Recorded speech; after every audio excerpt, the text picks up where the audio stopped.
Hello guys. So ayun na nga. Si Kuya gagawa ng juice. Yan.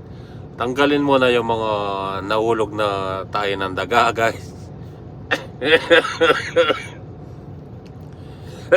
Yan. Lagyan ng maraming sili. Asin. Yan. Maraming asin. 2 dakot. Kailangan guys, pag binababad nyo yung kamay nyo, kasama yung matagal ng nakasuot na bracelet, yan. Kung may mga libag-libag pa. Kung hindi, walang lasa yon. Yan, lagyan ng suha.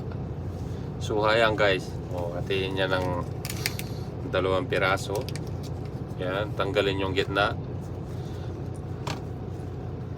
O, para madaling squeeze guys. Yan. Yung lasa niya, yan. Kailangan nakababad yan. Yung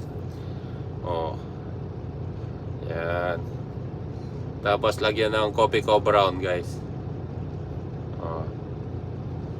Lalagyan ng coffee co brown. Mekos na guys. Mekos yan guys. Oh, meron ka naman pala ang panghalo ko eh. Bakit hindi mo pa ginamit kanina? Kamay mo pa yung binabad mo kanina. Yan lang guys. Thank you.